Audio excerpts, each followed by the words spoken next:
Okay, and here we go. And please let me know that it is clearly visible or not. All right, it's being shared now. Okay, so what we did yesterday, हमारा जो final goal था, हमको customer के कुछ segments develop करने थे, कुछ segmentation करनी थी कस्टमर्स की कि कितने परसेंट हैं हमारे कस्टमर्स के, या कितने कस्टमर्स वो हैं जो हमारे रीसेंट बायर्स हैं, कितने कस्टमर्स हमारे वो हैं जो रीसेंट बायर्स नहीं हैं, कितने कस्टमर्स वो हैं जो सबसे ज़्यादा कंट्रीब्यूशन दे रहे हैं, कितने कस्टमर्स हमारे वो हैं जो सबसे ज़्यादा मतलब कंट्रीब्यूशन नहीं दे रहे हैं, कितने कस्टमर्स बहुत ज़्यादा फ्रीक्वेंट बायर हैं. So there are so many things which is all lies under the factor of RFM. One of the biggest thing being noticed at business intelligence. अगर आपको पता हो about business intelligence का, ये चीज़ मैं कल बताना भूल गया था, but it's important to tell you that when you say business intelligence is like AI and business all together. ठीक है? With the help of AI, you are making the best. You are performing some statistical measures on your business performance. For example, हम trading कर रहे होते हैं. अब जैसे आपने देखा होगा आजकल कुछ एप्लीकेशंस हैं लाइक IQ ऑप्शंस और there are so many other as well, जिसमें आप ट्रेडिंग कर रहे होते हो. सो ऑफ कोर्स हम अगर फॉर्मूलाज पे अप्लाई कर दें, सो वी कैन नो और मेजर कैलकुलेशन ऑफ कोर्स, लेकिन प्रिडिक्शन कैसे मिलेगी that what will be our predicted results in coming time. तो उसके लिए कुछ बहुत ही कॉम्प्लेक्स मशीन लर्निंग मॉडल्स होते हैं. अगर मशीन लर्निंग से और स्पेसिफिक हो जाए तो डीप लर्निंग मॉडल्स होते हैं. ब्लॉकचेन भी यूज़ हो रही होती है at some point where it comes data mining as well. कुछ जगहों पे ब्लॉकचेन भी यूज़ हो रही होती है for coding and decoding. So many things involved in this sector. Well, anyways, whatever it be. तो मकसद ये था कि customer segmentation is just a single part of that business intelligence. ठीक है ना, ये जो हम प्रोजेक्ट बना रहे हैं. सो बेसिकली ये हमारा 100% प्रोजेक्ट नहीं होगा. इस प्रोजेक्ट में हमारी फिर भी एक चीज़ रह जाएगी जो कि होती है प्रोडक्ट डेवलपमेंट, जो उसको हमें क्लासेस में कन्वर्ट करना होगा. एंड देन इन क्लासेस का हमें कन्वर्ट करने के बाद उसको एक पूरा पाइथन कोड बनेगा. मशीन लर्निंग का एक पैकेज होता है जो हमें अपने पाइथन कोड में इम्प्लीमेंट करना होता है. But we do that in most last workshop inshallah taala. Okay, so first of all let me rerun every cell so I can give you a quick recap. I hope it's running. I've already mounted and all right. तो ये हमने यहाँ पे कुछ libraries import की थी और हमने कहा था हम बहुत सारी चीज़ें देखेंगे. ओके, के मीन्स और हायरार्की हम क्यों यूज़ कर रहे हैं, हायरार्किकल क्लस्टरिंग क्यों यूज़ कर रहे हैं. दोनों क्लस्टरिंग इसलिए यूज़ कर रहे हैं to make sure our statistical measurements are perfect.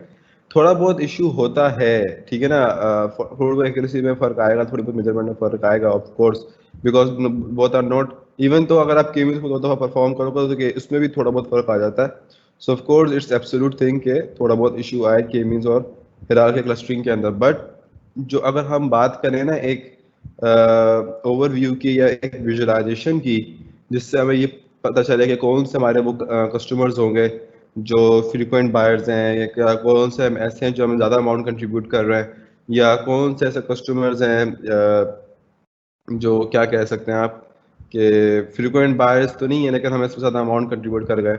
तो ये कुछ चीज़ें हैं जो भी हम आगे जाके देखेंगे और ये दोनों ऑलमोस्ट इंशाल्लाह सेम प्रिडिक्ट कर रही होंगी. And how will see that, let's see. So this was a data जिसको हमने कल प्री प्रोसेस किया, शेपिंग की, उसको नॉलेजमेंट ली कि इसमें कौन कौन से, हमें देखा कि भाई इसमें कुछ नल वैल्यूज़ भी थी. ठीक है, हमने उस नल वैल्यूज़ को रिमूव करने के लिए हमने क्या किया, डाटा क्लीनिंग करी. हमने यहाँ पे ये पूरा फंक्शन कॉल किया था जिससे हमें मालूम होता है कि टोटल कितनी नल वैल्यूज़ हैं, कितनी परसेंट है. इससे ये मालूम हो रहा है कि कितनी टोटल नल वैल्यूज़ हैं और इससे ये मालूम आ रहा है कि पूरे डाटा सेट में कितनी परसेंट है. So but from what we know this percentage के 25% से कम है. सो कोई मसला नहीं होगा. 5 लाख डाटा था हमारा, तो इतना खास मसला नहीं होना. Then what we gonna do, we gonna drop down, we gonna drop all the null values. हमने यहाँ पे ये परफॉर्म किया, ये हम सब कल कर चुके हैं.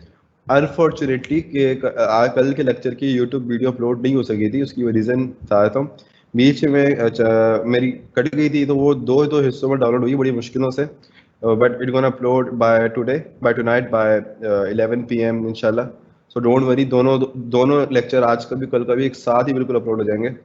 Don't worry, you can watch wherever you want. अभी अपकमिंग 2 से 3 वर्कशॉप वैसे भी इजी होंगी, so you can continue this along with those workshop as well. अब इसके बाद जो हमारा अगले दिन से होगा ना इंशाल्लाह, नाउ हमारी जो फाउंडेशनल मशीन लर्निंग है वो ख़त्म हो चुकी होगी। हम बेसिक मशीन लर्निंग अगर हम बात करें तो हमें बेसिक मशीन लर्निंग आ चुकी है।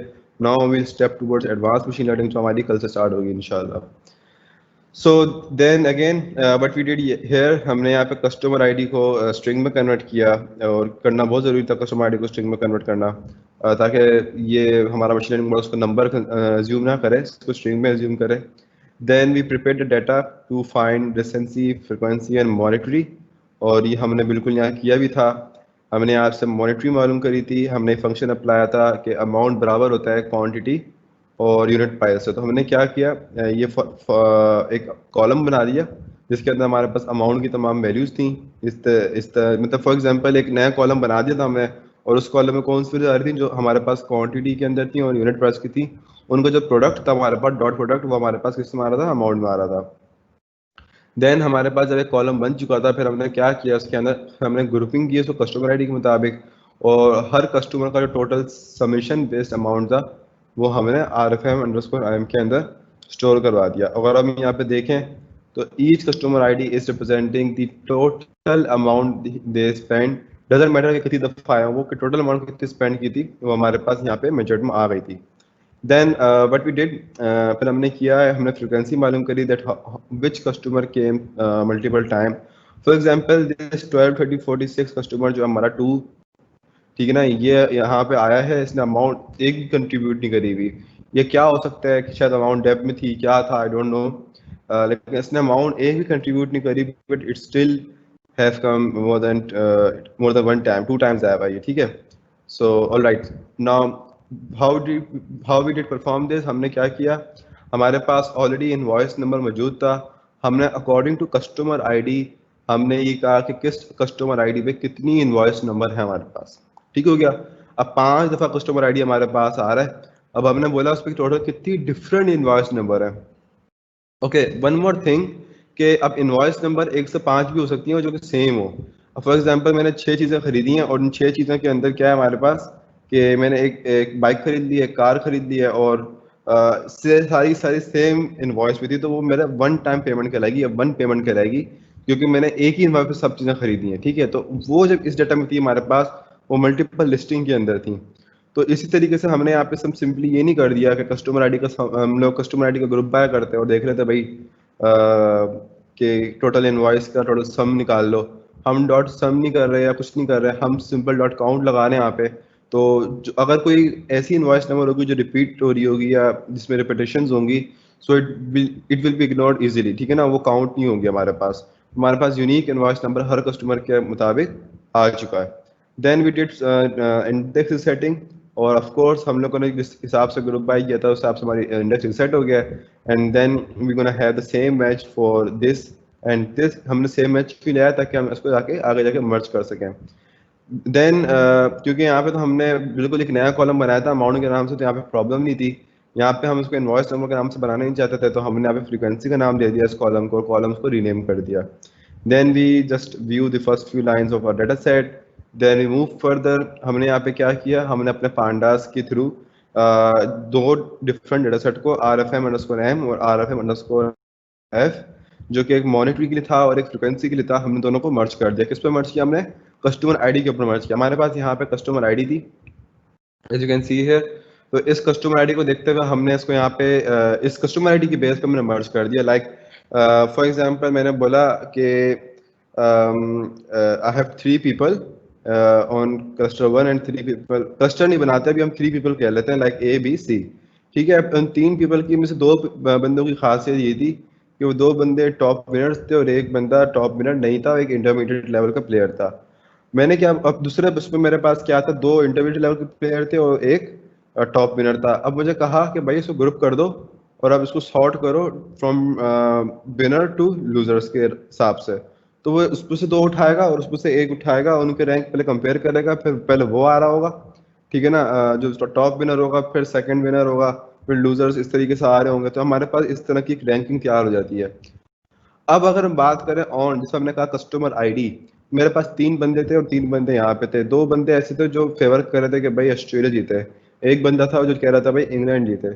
इधर 2 बंदे ऐसे थे जो कह रहे थे इंग्लैंड जीते और एक कह रहा था कि भाई ऑस्ट्रेलिया जीते। तो हमने क्या किया, हमने उसको करना था ग्रुप बाय और अब उसको ऑर्डर में ले आए थे। तो जितने भी ऑस्ट्रेलिया वाले थे वो हमने सारे एक तरफ कर, जितने भी हमारे पेंगन वाले थे सारे हमने एक तरफ कर दिए। तो ग्रुप बाय की मदद से जो हम ग्रुप करते हैं उसके बाद जब रिसेट इंडेक्स को रिसेट कर देते हैं तो सेम यूनिक कस्टमर आईडी पे हमारे 2 डेटा सेट कंबाइन हो सकते हैं। May be I have given some poor example but don't worry, I hope you will understand because you have already performed कर चुके हैं। I advised you yesterday to please perform this because it's hard. I know it's always hard for the beginners, but don't worry, it's hard for the advanced people as well. So why not for you guys? लेकिन perform बिल्कुल कीजिएगा, 3-4 दफ़ा कर लेंगे तो और different data sets पे कर लेंगे तो बहुत अच्छा हो जाएगा आप लोगों का, ये स्किल लेवल बहुत अच्छी इंप्रूव हो जाएगी आपकी। Then we were having invoice date, ऊपर हम लोग इनवॉइस नंबर से डील कर रहे थे। हमारे पास एक सेम डेटा सेट के अंदर एक अमाउंट भी आ गई है जिसको हम मॉनिटरी कह रहे हैं एंड हमारे पास फ्रिक्वेंसी ऑफ परचेजिंग भी आ गई है, but we are not currently having the recency which is the last time transaction was made. तो हम यहाँ पे क्या कर रहे हैं, हमको चाहिए इनवॉइस डेट। अब हमारे पास इनवॉइस डेट ना पांडास की या पाइथन की अपनी मौजूदा समझने वाली टाइम स्टैम्प में मौजूद नहीं है। हमारे पास किस में, हमारे पास एक स्ट्रिंग के अंदर अवेलेबल है। अब वो किस तरह के स्ट्रिंग में अवेलेबल है, अगर हम थोड़ा ऊपर जाएं और डाटा सेट को यहाँ पर देखें तो भाई यहाँ पे हम देख सकते हैं कि ये इस तरीके से अवेलेबल है कि 1 दिसंबर मतलब 1 दिसंबर 2010 8:26। तो ये फॉर्मेट को देखते हुए जिस फॉर्मेट से यहाँ डेट लिखी हुई है स्ट्रिंग्स के अंदर, हमने वही फॉर्मेट यहाँ पे बता दिया। भाई हमारे पास स्ट्रिंग में जो डेट लिखी हुई है ना वो इस फॉर्मेट से लिखी हुई है, डेट है, मंथ है, ईयर है और मिनट है। आप चाहें तो कुछ नहीं करें, आप सिंपली वेबसाइट पे मूव कर जाइएगा जहाँ से मैंने डेटा सेट डाउनलोड किया, उधर भी मेंशन हुआ है that in what format date has been written. अब क्या होगा, पाइथन को थोड़ी पता है कि इस पर डेट लिखी है, पाइथन को सब इतना पता है कि भाई ये तो एक स्ट्रिंग है।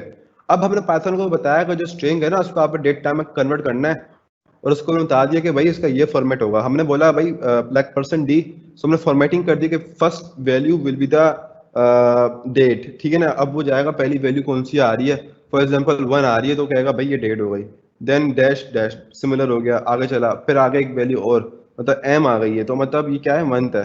तो इस तरीके से हमने उसको फॉर्मेट एक्सप्लेन कर दिया and then it converted that entire dates जो हमारे पास स्ट्रिंग में अवेलेबल थी उसने किसमें कन्वर्ट कर दिया, अपनी टाइम स्टैम्प्स में कन्वर्ट कर दिया। यहाँ पे टाइम स्टैम्प में कन्वर्ट हो चुका है, लेकिन अब हमें मालूम करना है कि लास्ट ट्रांजैक्शन मेड कब हुई। अच्छा, यहाँ पे स्टूडेंट्स को कंफ्यूजन हो रही थी, वो कंफ्यूजन क्या हो रही थी कि भाई ये कैसे ये हमने लास्ट मैक्सिमम क्यों निकाला है। हम चाहते थे हम करंट टाइम भी ले सकते थे, yes you can also take current time, लेकिन since this is very very very very very old data set, ये 2020 का डेटा सेट नहीं है। इवन तो अगर 2019 का भी होता तो 2020 में वो वैलिड ना रहता, because it may have done more than many hundreds of thousands of purchases in that duration। ये 2010 और 11 की कुछ मंथ्स की परचेजिंग है किसी स्टोर की, तो अब उसमें और अब के टाइम में बहुत फर्क आ गया है। We can't count on today's time. तभी हमने क्या किया, जो हमने लेटेस्ट ट्रांजेक्शन मेड थी ना, हमने उसको क्या सपोज कर लिया कि ये हमारा क्या है, करंट टाइम है। एक तरीके से आप इसको यूं समझना है। तो ये हमारी हमने मैक्स डेट निकाली और हमारे पास मैक्स डेट आई। अब मैक्स डेट का मतलब ये है तो सबसे लेटेस्ट डेट होगी, मतलब सबसे एंड की डेट होगी। फॉर एग्जांपल हमारे पास एक तारीख थी 21 जून 2011 और हमारे पास एक तारीख थी 1 जनवरी 2012। तो कौन सी लेटेस्ट है, 2012 वाली ऑफ कोर्स। लेकिन अगर एक ऐसी भी हो कि एक ही सेम डेट को लाइक 9 दिसंबर 2012 जैसे इसमें लिखी हुई है 9 दिसंबर 2012, एक है 12 बजे की और एक है 12:50 की, तो 12:50 वाली जो होगी वो लेटेस्ट टाइम स्टैम्प कहलाएगा। No worries, we are going to ignore this minutes by the way, लेकिन हमें बस लेटेस्ट टाइम स्टैम्प चाहिए था। तो मैंने बता दिया कि ये मैक्स इस फंक्शन पे किस तरीके से काम कर रहा होता है। So now we got the latest timestamp here. All right. So now we're gonna compute the difference between max date and transaction date. मैं overview 3 दे रहा हूँ। First 25 minutes हमारा overview का है, ताकि आप लोगों को याद दहानी हो जाए कि क्या किया था हमने कल। ठीक हो गया? All right. Computing the difference between max date and transaction date. यहाँ पे हमने assign कर दिया एक नया कॉलम difference के नाम से किस तरीके से रिटेल लिखा, हमने डिफ लिख दिया, अपना आप एक नया कॉलम तैयार हो जाएगा अगर वो एग्जिस्टिंग में नहीं है तो। और हमने किसके बराबर दे दिया उसको, max date minus retail invoice date. अब इनवॉइस डेट खुद एक कॉलम है जो हम यहाँ पे देख सकते हैं, ठीक है। अब इसको बेसिकली हम क्या कह रहे हैं कि इसकी वैल्यूज किस पे से माइनस करो, लेटेस्ट टाइम से माइनस करो, और यहाँ पे हमारे डिफरेंस में से आ जाएगा। अब कल एक स्टूडेंट ने एक सवाल किया था, I don't know who was he but I still remember the question, कि why we are finding the maximum date value, क्या मिनिमम डेट वैल्यू से नहीं फाइंड होगा कि क्या डिफरेंस है। I told them that we are not finding the minimum difference, we are finding the maximum time stamp upwards, ठीक है। ऊपर हम मैक्सिमम टाइम निकाला हमने, उस मैक्सिमम टाइम में से हमने उसकी रिटेल डेट माइनस की, जिससे हमें ड्यूरेशन मालूम हो गया। उस ड्यूरेशन के अंदर हम फिर बाद में जो मर्जी चाहे मालूम कर सकते हैं, मिनिमम मालूम कर सकते हैं कि भाई सबसे लेटेस्ट जो है मतलब सबसे कम ड्यूरेशन किसका रहा है और सबसे आखिर में कौन आया है, ये हम बाद में मालूम कर सकते हैं, but not exactly here, okay. तो एनीवेज रिटेल डिफ के अंदर हमने लिखा max max date minus retail invoice date, हमने पूरा कॉलम माइनस करा दिया। अब हर वैल्यू उसकी स्पेसिफिक टाइम स्टैम्प से माइनस होती चली जाएगी और हमारे पास यहाँ पे डिफरेंस कॉलम है, ड्यूरेशन आधा चला जाएगा। अब यहाँ पे 0 डेज इसलिए आ रहा है क्योंकि हमने टेल किया हुआ है। अगर आप हेड करके देखें, सो अगर आप गिटअप पे ही देख लें मेरी, तो अगर यहाँ पे गिटअप मेरी खुली हुई हो, जो कि अभी तक मैंने खोल के नहीं रखी हुई, my bad, but you can सी कि वहाँ पे मैंने हेड के हिसाब से डाला हुआ, तो you can see there is a huge difference, may be there are some which we are having more than 300 400 days as well of duration. So anyways, तो ये हमारे यहाँ पे डिफरेंस भी निकला है, मींस हम अपनी रिसेंसी के करीब पहुंच गए हैं क्योंकि हमने डेज निकाल दिए। Now compute last transaction date to get the recency of customers.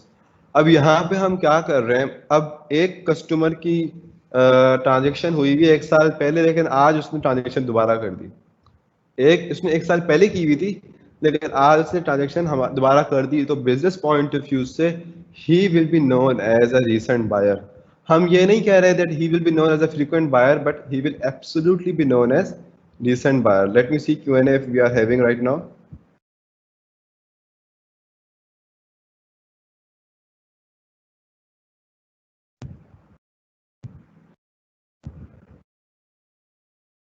All right, so a good question. Okay.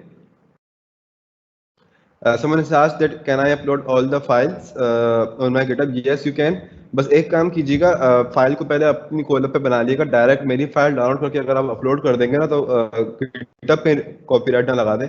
मैं आपको बता देता हूँ क्या करिएगा। अगर आपको यही फाइल लगानी है ना उसके ऊपर, तो थोड़े बहुत कॉलम नेम चेंज कर दें, अपने कमेंट्स डाल दें, ठीक है, कहीं पे एक दो डिस्क्रिप्शन अच्छी और कर दें, उसको और अच्छा कर दें, ठीक है। तो उससे क्या होगा कि आपका जो है ना गिटअप कुछ नहीं करेगा, आपको आपकी डेवलपर को कुछ भी नहीं करेगा, आपके पास आप भी अपना गिटअप अच्छा कर सकते हैं। एंड आई वांट कि आप लोगों का गिटअप भी अच्छा हो। All right, so good things. Someone has commented that today I am very active than yesterday. Yes, yesterday I was having a very high fever and now I'm feeling well. Alhamdulillah. All right, we'll get back. So now we get here the recency. अब हमने यहाँ पे recency calculate कर ली थी। इधर हमने क्या कहा कि हम यहाँ पे मिनिमम फाइंड करेंगे, और मिनिमम किस तरीके से फाइंड करेंगे मैं बता चुका हूँ कि भाई जो रिसेंट बायर होगा, जैसे आज का बायर है वो हमारी रिसेंट बायर की उसमें आएगा। That is why in the business intelligence everything is divided into 3 subdivisions, like recency is a different factor, frequency is a different factor, and M is monetary is a different factor. हम तीनों चीज़ों को या तीनों customers को या तमाम customers को 3 फैक्टर से देख रहे होते हैं। And you can not know कि इसके अलावा भी कोई फैक्टर अगर आपके दिमाग में आ रहा हो, वो बायस फैक्टर हो सकता है कि यार ये मेरा चच्चा था तो उसको मैं डिस्काउंट थोड़ा ज़्यादा दूंगा, ये मेरा चच्चा था, ये मेरा पुप्पी का बेटा था, तो ये जब ये मेरे पास आएगा तो या तो मैं इसको खूब लूटूंगा या फिर इससे मैं खूब कमाऊंगा या फिर उसको मैं अच्छा भी प्रोटोकॉल दूंगा। तो ये एक बायस फैक्टर अगर आपके पास हो वो एक अलग बात है, बट इन जर्नलिज्म हमारे पास एक यही फैक्टर है, RFM, ठीक है। All right, so here we are again performing the reset index. वो क्यों परफॉर्म कर रहे हैं, क्योंकि हम यहाँ पे एक डेटा सेट बना रहे हैं और हमें इसको जाकर कंबाइन करना होगा। यहाँ पे हमने उसको ग्रुप कर दिया था कस्टमर आईडी और डिफरेंस से।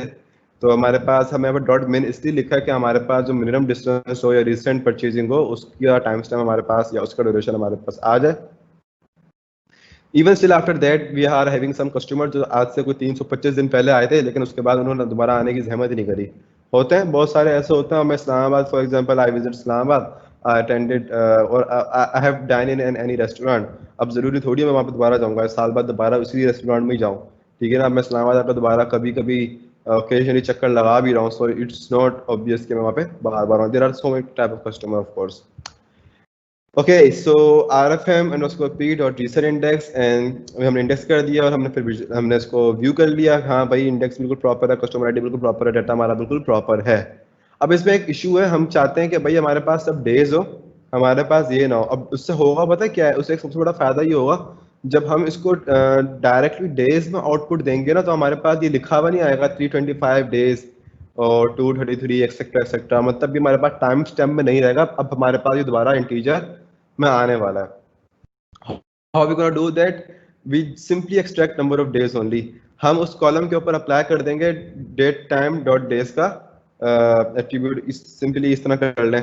तो वो क्या हो गया, एक तरीके से टाइप कास्टिंग हो रही है या नंबर एक्सट्रैक्ट हो रहे हैं। हमने उसको उसके अंदर जो डेज थे ना, हमने उसको इंटीजर में कन्वर्ट कर दिया। So now in that column we are having days in the integer format. If you want to find the data type, you can do by yourself. I won't spend time on that, but I am pretty sure कि integer 64 bit वाले या 32 bit जो भी integer हो उसमें ही transform हो रहा है, but not in float. Then okay, ये हमारे यहाँ से एक वो भी हो गया है, हमारा क्या कह सकते हैं, recency create हो चुकी है। So our next step is to create a final data frame जिसके अंदर हमने अमाउंट, फ्रीक्वेंसी और recency को कंबाइन करना है। किस तरीके से हम कंबाइन करेंगे, हमारे पास RFM के अंदर ऑलरेडी अमाउंट और फ्रीक्वेंसी मौजूद था जो कि हमने ऊपर मर्ज कर दिया था। एक दफा फिर देख लेते हैं आपकी याद दहानी के लिए।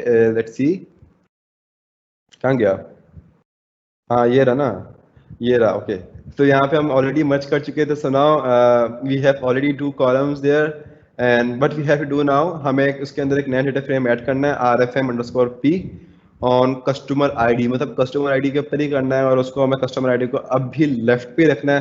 That is why we have perform how is equal to inner, हमने यहाँ पे how is equal to inner कर दिया है।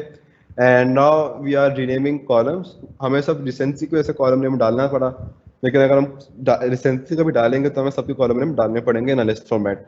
So we have renamed like rfm.columns is equal to entire list, हमारे जो कॉलम्स की नेम थे हमने इसको ऐसे लिस्ट पास कर दिया, कस्टमर आईडी और amount, frequency and recency. Then we have viewed a data, तो हमें फाइनली जो चाहिए था वो मिल गया। अब आगे चलने से एक सवाल में एक लोगों के दिमाग में होता है, सर ये काम तो एक there are so many tools for this already developed. या आई नो, जब वो टूल भी इन्हीं चीज़ों से बने, ठीक है ना, अब वो टूल इस हद तक काम कर रहा है, but when you gonna build your own customer segmentation tool और पावर ऑटोमेशन टूल या business intelligence application in the near future, so you must know the backend, otherwise बनाएंगे कैसे। आपको पता होना चाहिए कि किस तरीके से काम हो रहा था। आप अपना टूल भी डेवलप कर सकते हैं after learning some more things regarding business intelligence, because nowadays AI is now so speedily moving towards business from the labs. Lab में AI बहुत हो गई है। लैब में AI उस वक्त भी थी जब हम पैदा भी नहीं हुए थे, तब से ही थी, but it now since we are having huge competition power nowadays, so now it's coming to our businesses as well. तो इस पे बनाई गई कुछ चीज़ें इन फ्यूचर पाइथन के ऊपर भले से वेब पे डिप्लॉय करेगा आगे जाके, हम जब डिप्लॉयमेंट सीखेंगे इंशाल्लाह। ऑलराइट, सो अब हमारे पास डाटा फ्रेम तो अब तैयार हुआ है, हमारे पास हमने एक डाटा सेट से दूसरा डाटा सेट तैयार किया है, वो डाटा सेट तैयार किया जो हमारे लिए ज़रूरत थी। अगर हमारे पास already amount, frequency, efficiency calculate हुआ होता तो मज़ा ही ना आता, हमने डायरेक्ट मॉडल फिट करना था, कल हमारी वर्कशॉप खत्म हो जाती। लेकिन डाटा कभी भी इस तरह नहीं मिलता कि आपको सब चीज़ें बनी बनाई मिलेंगी। डाटा तो वो मिल रहा है ना आपको कि भाई कितने बंदे हैं हमारे पास, कितने वो आए, कितने क्या है, कितनी परचेजिंग हुई, आपको बता दिया उन्होंने। अब आपका काम है कैलकुलेट करना, हमने कैलकुलेट कर लिया, हमारे पास एक नया डाटा फ्रेम आ गया। Now will remove some outliers in a data set, जो कि थोड़ा कॉम्प्लिकेटेड पार्ट था कल भी और आज भी। Okay so attributes is equal to, अच्छा आउटलायर्स फिर भी रह जाएंगे, ये याद रखिएगा, आउटलायर्स फिर भी रह जाएंगे, इतने रह जाएंगे कि we can deal with those outliers, इतने नहीं रह जाएंगे कि हमारा मॉडल बिल्कुल ही ख़राब हो जाए या हमें अंडरस्टैंडिंग में मुश्किल हो, या हम कह रहे हो कि यार मॉडल कंफ्यूज हो रहा हो, या मॉडल, बहुत सारे फैक्टर्स होते हैं, लेकिन रह जाएंगे। मॉडल को फिट करने के बाद भी there will be some outliers in that visualisation, क्योंकि हम अभी रोबस्ट स्केलिंग अप्लाई नहीं कर रहे हैं। We are using some different techniques, some own techniques to remove, क्योंकि हमें अपनी क्वालिटी नहीं गिरानी है अभी फिलहाल डेटा की। We are not applying any sort of another technique here. That is why we are not applying robust scaling, because robust scaling data को बहुत ज़्यादा compromise कर देता है, and we don't have to perform that. We will do everything manually without compromising the quality. अच्छा, outliers analyze of amount, frequency and recency. Okay यहाँ पे हमारे पास एट्रीब्यूट में क्या क्या है, अमाउंट है, फ्रीक्वेंसी है, रिसेंसी है। हमने इसको एक लिस्ट में लिस्ट जो है एट्रीब्यूट के वेरिएबल में डाल दिया है। देन हमने एक टेम्पलेट बेसिक फिगर बना दी है जिसका हमने रो कॉलम या विड्थ हाइट कह लें, हमने बता दिया कि भाई ये हमारी विड्थ है, ये हमारी हाइट है इन इंचेस। अब 10 इंचेस किस चीज़ के बराबर होगा? 720 पिक्सल्स के, क्योंकि एक इंच में 720 पिक्सल्स होते हैं अकॉर्डिंग टू matplotlib.pyplot। और बेसिकली स्क्रीन का आजकल ये रेशो चल रहा होता है for laptops, for monitor specially, not mobile screen की तो आजकल बहुत एडवांस स्क्रीन है, 300 ppi and so much advance. Okay, क्योंकि हम बहुत करीब होता है ना, हमारे दूर की चीज़ में कम ppi रेट भी हो तो उतना इशू नहीं होता। नाउ SNS.boxplot, हमने बॉक्स प्लॉट क्रिएट किया। बॉक्स प्लॉट को आज थोड़ा फिर अंडरस्टैंड कर लेंगे। बॉक्स प्लॉट को हम यहाँ पे अंडरस्टैंड इतना नहीं अच्छा कर सकते तो यहाँ कर लेंगे, नो इशू। हमने क्या किया, हमने डाटा डाल दिया पूरा का पूरा। अब ये अपने हिसाब से बताएगा। अब इसको अगर हम देखें ना तो यहाँ पे हमारे पास बॉक्स प्लॉट कितना पतला पतला बन रहा है, इसमें तो हमें समझ भी नहीं आएगी कि कौन सा कस्टमर जो है कितना इसकी रेसेंसी है, किसकी कितनी एट्रीब्यूट्स हैं, कौन सा क्लस्टर हमारे पास कितने अमाउंट जनरेट कर रहा है। So in this our model going to be very confuse, क्योंकि हमारे पास अमाउंट की स्पेशली कुछ लोगों ने कुछ ज़्यादा अमाउंट स्पेंड कर दी है उसकी वजह से अनएक्सपेक्टेडली। तो उसकी वजह से क्या हो रहा है, हमारा डाटा काफ़ी ज़्यादा मतलब वो हो रहा है, कंफ्यूज हो सकता है या फिर अनबैलेंस डाटा हो सकता है, जिसकी वजह से हमारा मॉडल आगे जाकर कंफ्यूज हो जाए। हमने यहाँ पे पूरा का पूरा डाटा डाल दिया। हमने बता दिया कि भाई RFM के कुछ ये एट्रीब्यूट्स हैं जो इस पे जाने चाहिए। हमने बोल दिया ओरिएंटेशन वर्टिकल हो, मतलब हमारा वर्टिकल ओरिएंटेशन हो, हम चाहते तो उसको हॉरिजॉन्टल भी प्रिंट कर सकते थे ऐसे। और then we are mentioning palette. ये सारी खूबसूरती हैं, आप नेट पे जाकर देख सकते हो और अपनी इस खूबसूरती को बदल सकते हो उनके मजीद डिफरेंट फैक्टर से।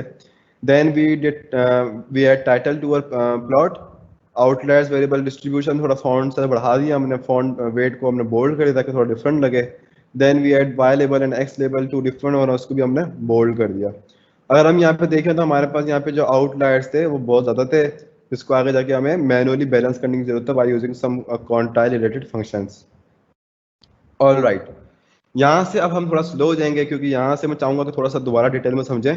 नेवर माइंड अगर हमारी वर्कशॉप 9:20 तक चली जाए तो बस, लेकिन समझ में सब चीज़ें आनी चाहिए ना। बॉक्स प्लॉट के अंदर क्या होता है, जो डैश हमारे बॉक्स प्लॉट में होता है, जो यहाँ पे बिल्कुल नज़र ही नहीं आ रहा, लेकिन जो डैश हमारे बॉक्स प्लॉट के अंदर होता है वो रिप्रेजेंट कर रहा होता है कि हमारे तमाम डेटा का मीडियन क्या है। ठीक है, everything is calculated by Seaborn itself. Then जो ये होता है हमारे पास, ये चाहिए ये इस पॉइंट से लेके हमारे पास तमाम डेटा होता है। यहाँ तक अगर कोई पॉइंट्स इसके ऊपर आ रहे हो so it will not be considered as an outlier. ठीक हो गया। ये जो हमारे पास जो बॉक्स बना हुआ है ना, ये कहलाता है अंडर रेंज ऑफ IQR, ये इंटर क्वार्टाइल रेंज कहलाता है। ये हमारे पास Q1 है और ये हमारे पास Q3 है, ये जो रहा यहाँ पे, और ये हमारे पास Q1 है, क्वार्टाइल 1 और क्वार्टाइल 3। इस डेटा सेट के लिए हम वही स्टैंडर्ड रेशो इस्तेमाल करेंगे, लाइक 0.05 एंड 0.95।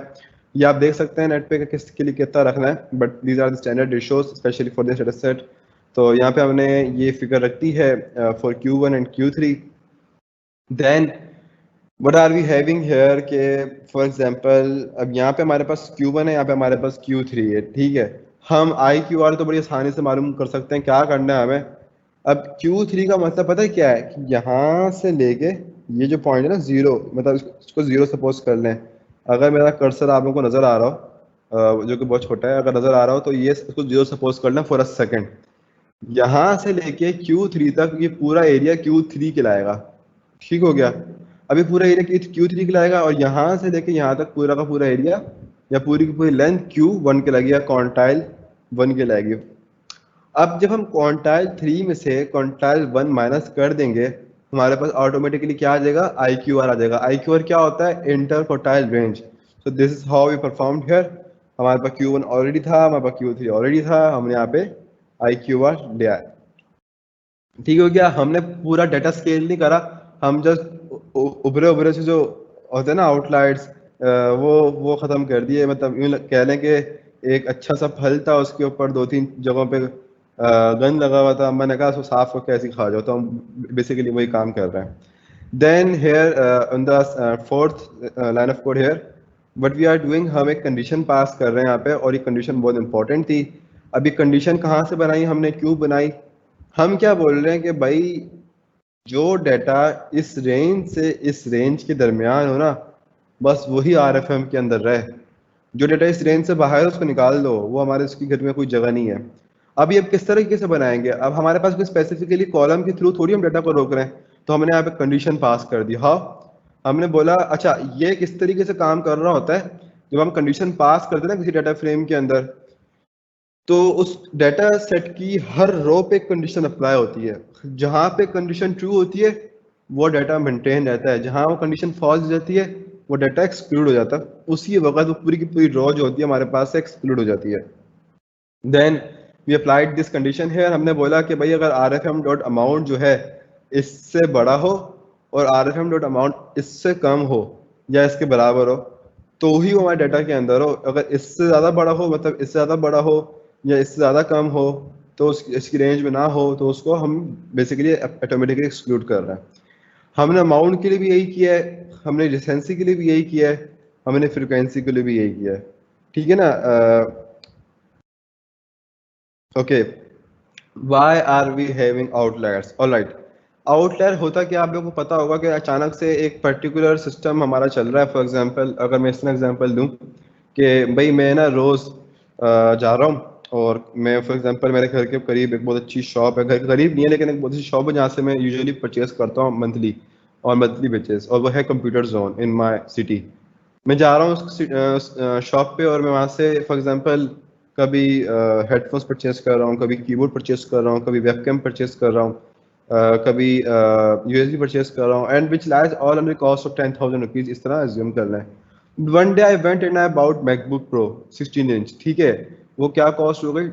2 पॉइंट नहीं, फोल्ड एक्स से भी ऊपर की कॉस्ट है उसकी, अगर एक स्टैंडर्ड भी बात की जाए। सो क्या हुआ? अब वो भाई मेरे बारे में हिसाब लग रहा था कि भाई इस बंदी की ना सब इतनी जेब है कि ये रोज हर महीने 10,000 रुपये की चीज आराम से अफोर्ड कर सकता है। अचानक से मैं गया, मैंने इतना परचेज कर लिया कि मैंने शायद पिछले 2 साल में इतना उनको टोटल नहीं कमा के दिया होगा जितना मैंने उनको एक दिन में कमा के दे दिया है। उनसे एक दिन की इतनी बड़ी परचेज कर ली। क्या हुआ? अब वहां पे आके ना आपका एनालिसिस रुक जाता है, वहां पे आके एनालिसिस रुक जाता है। अब मशीन लर्निंग मॉडल वहां पे जाके डीप लर्निंग तो उसको फिर डील कर लेगा, लेकिन मशीन लर्निंग वहां पे जाके कंफ्यूज हो जाता है उस आउटलायर को देख के, यार ये अचानक से इतना ऊपर, ये कैसे? फिर अगले महीने से फिर वही मैं 5,000 की चीज, 2,000 की चीज, 3,000 की चीज लेके आ रहा हूँ, कभी 200 की चीज लेकर आ रहा हूँ। तो वो जो बीच में इतना बड़ा आउटलायर होता है ना, अगर हम उसको फोकस करने लग जाएं तो हमारा मशीन लर्निंग का मॉडल स्ट्रेट चलते चलते चलते चलते इतना ऊपर जा रहा होगा ना, उससे कंफ्यूज हो जाता है। तो हम एक दो डाटा को इस तरह निकाल देते हैं। हम क्या बोलते हैं कि हम अपनी एजम्पशन बना रहे हैं मशीन लर्निंग के अकॉर्डिंग कि ये बंदा रोज भाई मैक्सिमम 10,000 की चीज खरीदेगा, ज्यादा की नहीं खरीदेगा। और ऑफ कोर्स ये बात है, जो बंदा ऐसा 5 साल में ऐसा मौका आ गया जो एक दफा उसने कोई अच्छी चीज खरीद ली, अदरवाइज वो छोटी मोटी चीज खरीद रहा है, तो उसकी 5 साल में एक दफा की हानि की वजह से हम उसको एक हाई स्टैंडर्ड या गोल्ड कस्टमर बड़ी आसानी से इस सेक्टर पे जो अमाउंट वो स्पेंड कर रहा है करार नहीं दे सकते। हाँ, फ्रिक्वेंसी ऑफ परचेजिंग पर करार दे दें वो एक अलग बात है, लेकिन अमाउंट कंट्रीब्यूशन में करार नहीं दे सकते as per a business intelligence law. आप में से बहुत सारे लोग इंशाल्लाह फ्यूचर में एंटरप्रेन्योर्स होंगे, आई होप दैट, और तब आप लोगों की चीज़ बहुत तेजी से समझ में आएगी, because then you will be learning about investment, you will be learning about business intelligence, और and then you will by yourself be willing to perform some AI symmetrics and AI measurements onto your business performance as well इंशाल्लाह।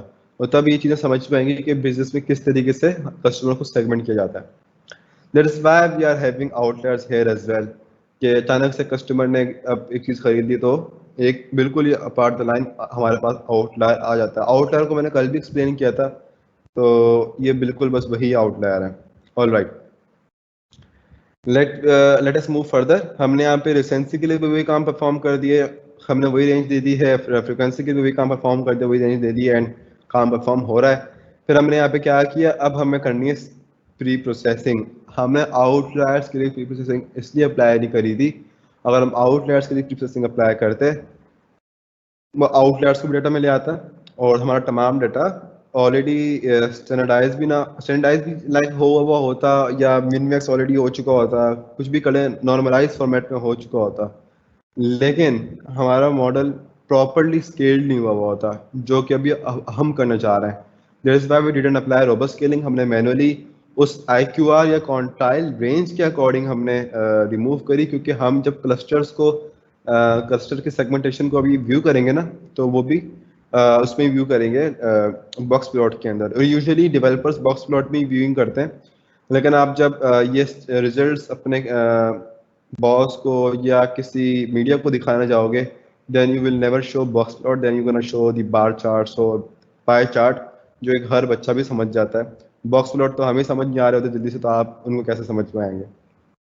Alright, वहाँ थोड़ी आप बताओगे कि भाई ये median है ये इतना डाटा है। So that is the thing. Now we are rescaling the attributes.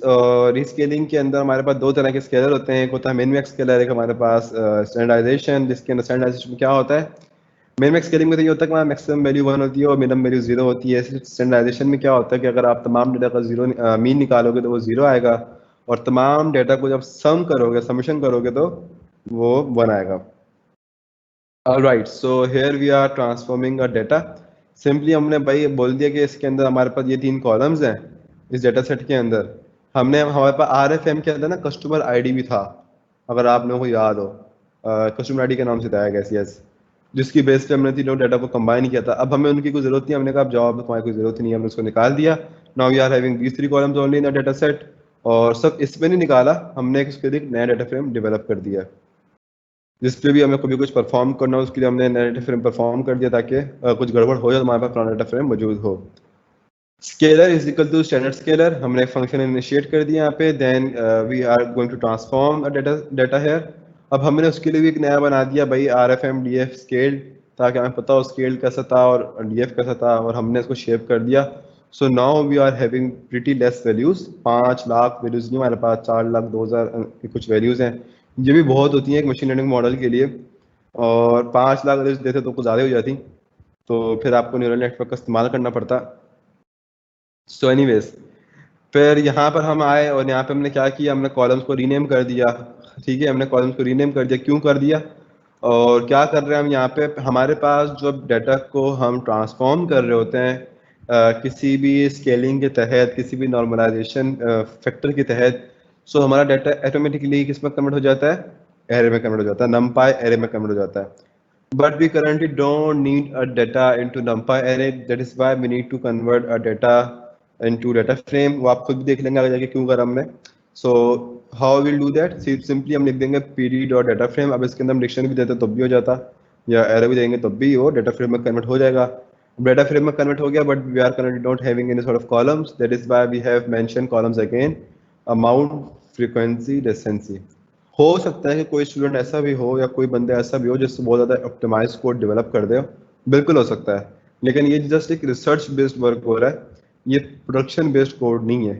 Production के अंदर ये इसमें से बहुत सारी चीज़ें जो फालतू हमने अपनी अंडरस्टैंडिंग के लिए नहीं है ना, वो निकाल देंगे, बिकॉज हमें पता है क्या हो रहा है, हमने बस वही कोड रखना है जिससे एक्शन परफॉर्म हो रहा है। Then data is now scale, और आप देख सकते हो कहाँ से कहाँ वैल्यूज हमारे पास कहाँ से कहाँ आ गई हैं। Then what we gonna do, we gonna build our model. अब के मींस क्लस्टरिंग का हम पहले मॉडल बिल्ड करेंगे। अब हम पहले चलो मॉडल बिल्ड कर लेते हैं। अब इसके अंदर हमने क्या किया, हमने बोल दिया कि हमारे भाई टोटल n क्लस्टर जो थे ना वो 4 थे, ऐसी तुक्का लगा दिया हमने, और हमने बोल दिया कि मैक्स एक्सपेक्टेशन हमने 50 रख दी है। I am so informal right now, but I am today very excited so for this ending of the major part of workshop. Then what we are doing, we are fitting k-means model into this scale dataset. हमने यहाँ पे scale dataset पास कर दिया है और अपना k-means model यहाँ पे फिट कर दिया उसके ऊपर।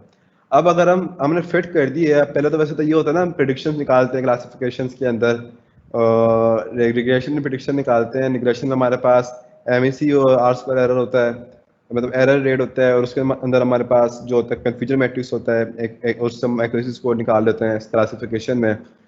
क्लस्टरिंग के अंदर हमारे पास ये होता है कि कौन सा क्लस्टर किस जगह गया है, ठीक है, 2 में गया है, मतलब क्लस्टर कितने बनाए उसने। अब ऑफ कोर्स अब हमने यहाँ पे 4 दिया तो उसने 4 क्लस्टर बनाए होंगे, 0 1 2 3, 4 क्लस्टर बनाए होंगे, और उसने एक एरे फॉर्म कर दिया होगा, जो कि हर डेटा फ्रेम के अकॉर्डिंगली एक वैल्यू रिप्रेजेंट कर रहा होगा कि भाई ये रो को मैंने इस क्लस्टर में डाला है, ये इस ग्रुप का, ये इस ग्रुप का, इस ग्रुप का, सॉर्टिंग कर दिया उसने। Finding the optimal number of clusters, अब ये वो काम है जो हमने लास्ट टाइम के मींस में नहीं किया था, कल किया था। बहुत सारों को शायद समझ ना आया हो तो एक दफ़ा फिर समझ लेते हैं। अभी आप लोग सोच रहे होंगे यार जो पढ़ाने की चीज़ें अभी तक हमने पढ़ी नहीं है, but still I am revising this. और वो ये है एल्बो कर्व एसएसडी। अब एल्बो कर्व एसएसडी में क्या है, हमारे पास रेंज बैकस्लैश एन, हमने क्लस्टर्स के नाम से एक लिस्ट ले ली है जिसमें मैं 2 3 4 5 6 7 8, not backslash, it was underscore, my bad. हमने कुछ नंबर्स ले लिया और हमने कहा कि भाई यहाँ पे ना एक आपने क्लस्टरिंग परफॉर्म करनी है इस नंबर से इस नंबर तक, और हम क्या निकालेंगे, उसका एल्बो कर्व का स्कोर निकालेंगे। एल्बो कर्व का स्कोर किस तरह मालूम होता है, सिंपली हम के मींस का इनर्शिया निकाल देंगे कि भाई इनर्शिया क्या आ रहा है। जिस क्लस्टर के ऊपर एल्बो बन रहा होगा, ऐसे एल्बो किस तरीके से होता है, एल्बो हमारा बिल्कुल मतलब यूं आ रहा होता है ना, यूं, और हल्का सा फिर इंक्लाइन आ रहा होगा, या यूं आ रहा होगा फिर इंक्लाइन जा रहा होगा। तो जिस जगह सबसे ज़्यादा अच्छा एल्बो बन रहा हो अपार्ट वन, तो उसको हम अपना उसमें कंसिडर करते हैं for number of total clusters के लिए, ठीक है। हमने यहाँ पे क्या किया, आर एफ एम और डी एफ स्केल कर दिया, और यहाँ पे मतलब जो सॉरी स्केल हुआ था मैंने उसको फिट कर दिया, वही मतलब मॉडल है हमारा पूरा। बस हमने यहाँ पे लूप लगा दिया डिफरेंट नंबर ऑफ क्लस्टर्स का, और हमने S S D dot append कर दिया के मींस इनर्शिया। अब हमारा हर क्लस्टर के मुताबिक जो स्कोर होगा ना, वो इसमें आता चला जाएगा। अब हमें देखना है कि हम जब प्लॉटिंग करेंगे तो हमारा कितना अच्छा एल्बो कहाँ बन रहा है। अब जब मैंने प्लॉटिंग करी तो सबसे अच्छा एल्बो तो यार 1 पे बन रहा है यार, देखो। लेकिन हम 1 को नहीं दे सकते, उसके अलावा क्या बन रहा है, 2 पे बन रहा है। 3 4 5 तो एक तकरीबन एक सिमिलर फ्लो है, जैसे पानी बह गया बिल्कुल, हम उसको भी नहीं ले सकते, 2 को लेंगे। हमने कल जब मॉडल ट्रेन किया था तो 2 को लेके ही ट्रेन किया था। अच्छा, अब एक टेक्निक और है हमारे पास, सिलहुएट एनालिसिस। इसमें हमारे पास फॉर्मूला होता है P minus Q max P Q, ठीक है। इसमें हमारे पास क्या होता है, P is basically the mean distance to the points in the nearest data point is not a part of, और Q is the mean intra cluster distance to all the point it's in all cluster. क्या मतलब है इसका, for example हमारे पास 2 cluster हैं, एक में 2 point है, एक में 3 पॉइंट है। पी जो होगा ना, एक क्लस्टर से दूसरे क्लस्टर तक के दूसरे पॉइंट का डिस्टेंस होगा, मीन डिस्टेंस होगा। और जो क्यू होगा वो इंट्रा क्लस्टर के पॉइंट का मेन डिस्टेंस होगा। मतलब एक क्लस्टर के अंदर जो 3 पॉइंट है ना, वो अपने ही ग्रुप के बंदों से डिस्टेंस निकाल के वो क्यू हमारे पास होगा। सो देन अगर हमारे पास जितना ज़्यादा 1 के करीब, बायस को आसान भाषा में अगर समझाऊं तो 1 के करीब जितना आएगा उतनी अच्छी हमारी ज़्यादा मतलब स्कोर है, जितना हमारा 100 के करीब आएगा उतना कम हमारा ज़्यादा स्कोर है। So we can't consider 1 here, we can only consider 2 here. All right, let me see one more thing. Okay, कल हमने एक बहुत बड़ी गलती करी जो कि मैंने अभी देखी, और मैं सोच रहा था ऐसा क्यों हो रहा है। हम यहाँ पे 2 से स्टार्ट कर रहे हैं, सॉरी फॉर दिस। ये एक मैंने बहुत इंपॉर्टेंट चीज अभी बिल्कुल अभी नोट करी है, जो मैं 2 दिन से सोच रहा था क्यों हो रहा है, और मैंने अभी नोट किया ये।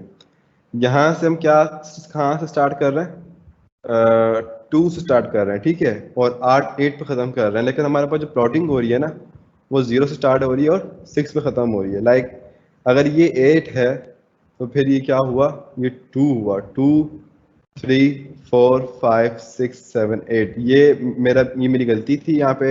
आई have to correct this, thanks God I got remember. बाद में बच्चे मुझे पकड़ रहे होते हैं, सर ये आपने क्या पढ़ा दिया। So please correct this. यहाँ पे जो 2 3 4 5 6 7 8 हमारे पास लिस्ट थी ना, उसने यहाँ पे उसको इस तरह 0 1 2 3 करके प्लॉट कर दिया है। हम उसको बाद में चेंज कर देंगे, नो वरीज, क्या पता कर सकते हो। यहाँ पे हम सिंपली क्या करेंगे, रेंज चेक कर लेते हैं ना, चेक करने में कोई गलती तो है नहीं, और यहाँ प्लॉट कर देते हैं। आई होप कोई एरर ना आए।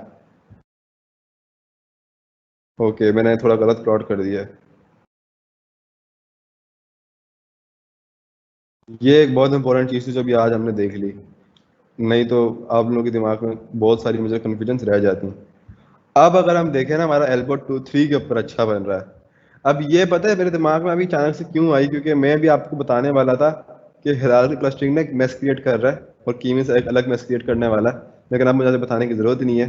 तो उसकी रीज़न ये कि अब हमारे पास जो है, क्योंकि हमने इसको इसमें ऐड नहीं किया हुआ था, तो हम जीरो से काउंट कर रहे थे। तो भाई नज़र पड़ेगा यार, ये 8 पे ख़त्म नहीं हो रहा। तो नाउ वी कैन से कि हमारा जो बेस्ट एल्बो है वो 3 के ऊपर बन रहा है. That's my mistake and I have corrected that. I hope you will forgive me for this. Okay, so now what we gonna do here? अब सिंपली अगर हमारे समझ में आ गया कि भाई यहाँ पे हमारे पास 3 आ रहा था, लेकिन हम इसको एक और एनालिसिस से हम उसको मज़ीद मालूम करेंगे.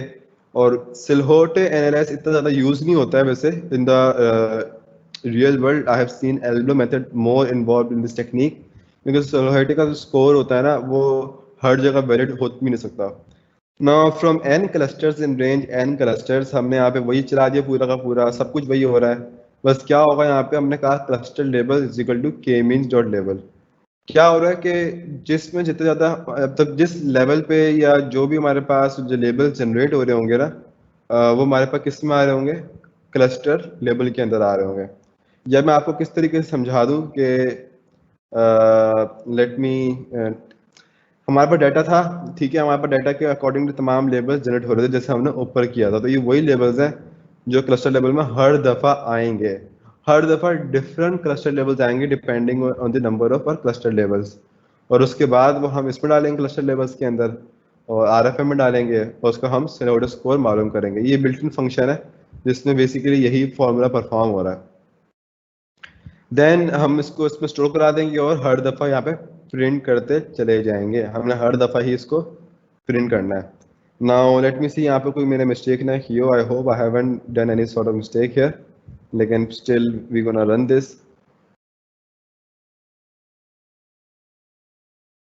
अब ये ऊपर हमारे पास जो था ना 3 पॉइंट दे रहा था जो बेस्ट एल्बो पे हमारा आ रहा था. यहाँ पे जो हमारे पास आ रहा है ना वो बेस्ट नंबर जो आ रहा है वो आ रहा है किस पे, 0.539 पे. और 3 पे क्या स्कोर आ रहा है हमारे पास, 0.508 पे.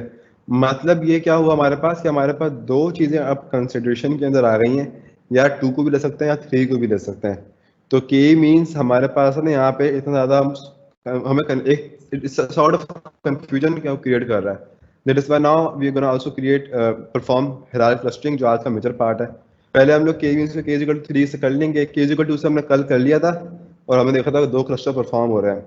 हाँ वैसे परफेक्ट आंसर के 3 से ही आएगा, वो हम देखेंगे कैसे. I am gonna prove that at the end. अब यहाँ पे हमने क्लस्टर परफॉर्म किया है by passing N clusters is equal to 3 जो हमारे पास बेस्ट स्कोर आ रहा था एल्बो मेथड से. Then I have done max attraction is equal to 50. ठीक है, फिर मैंने यहाँ पे लिख दिया के मीन्स डॉट फिट, बिल्कुल वही वाला काम है. और मॉडल ट्रेन कर दिया और ट्रेन करने के बाद जो है मैंने लेबल्स फेच कर लिया अपने. ये हमारे पास लेबल्स सारे प्रिंट नहीं करेगा ऑफ कोर्स, लेकिन हमारे पास लेबल्स आ चुके हैं. हम क्या करेंगे, अब इस के मीन्स लेबल को किस पे पास कराएंगे, हम एक नया कॉलम डेवलप करेंगे अपने डाटा फ्रेम के अंदर. और मतलब सबसे लास्ट में एक बना देंगे और उसको हम बता देंगे क्लस्टर आईडी, ये कौन सी रो किस क्लस्टर आईडी को रिप्रेजेंट कर रही है. So now we are having here different cluster IDs. Okay, हमने अपने डाटा को यहाँ व्यू कर लिया है. Let me see if there is any question.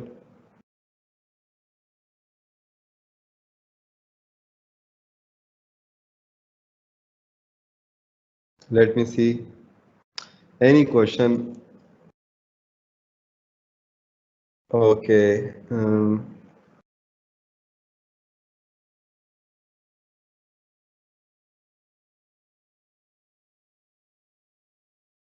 I got some suggestion. Let me just read it thoroughly.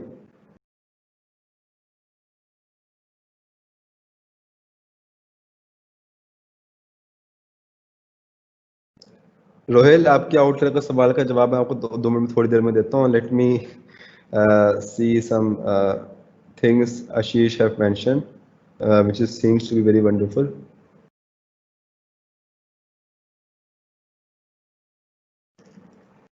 Okay, let me see that again, and will tell you if I am wrong here.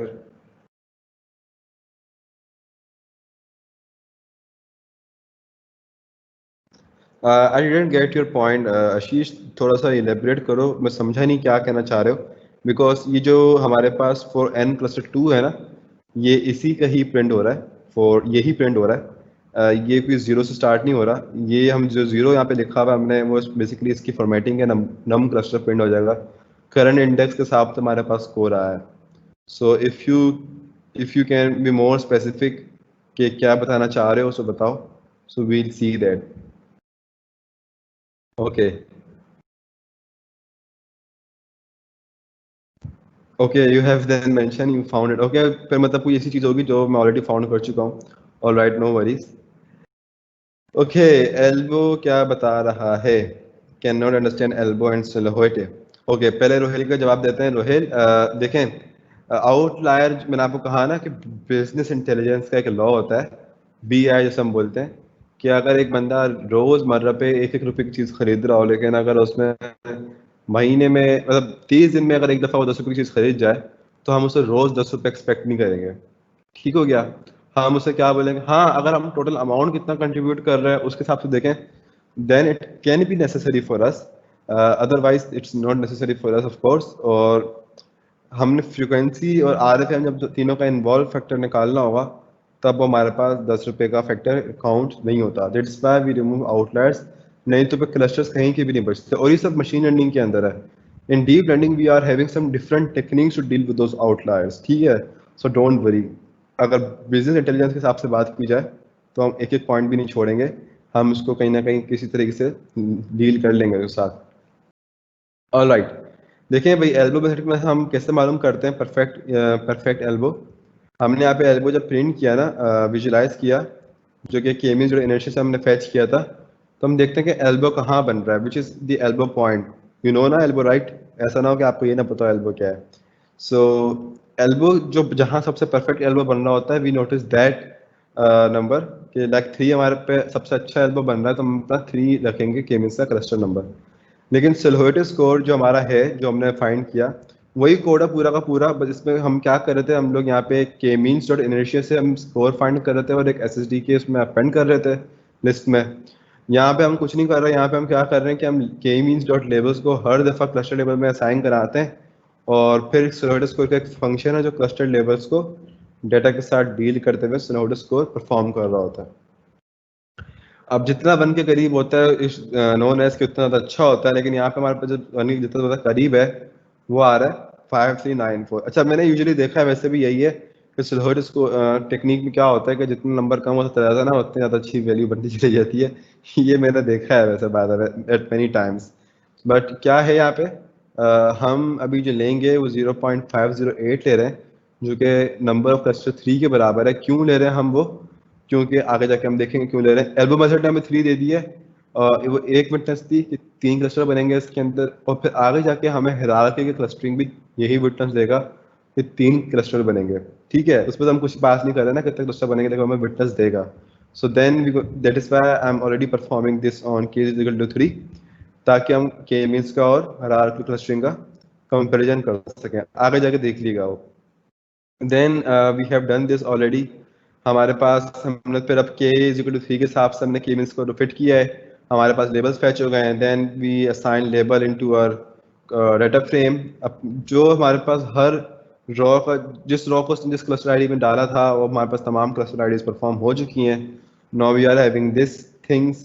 अच्छा, clustering के अंदर एक चीज़ और भी है.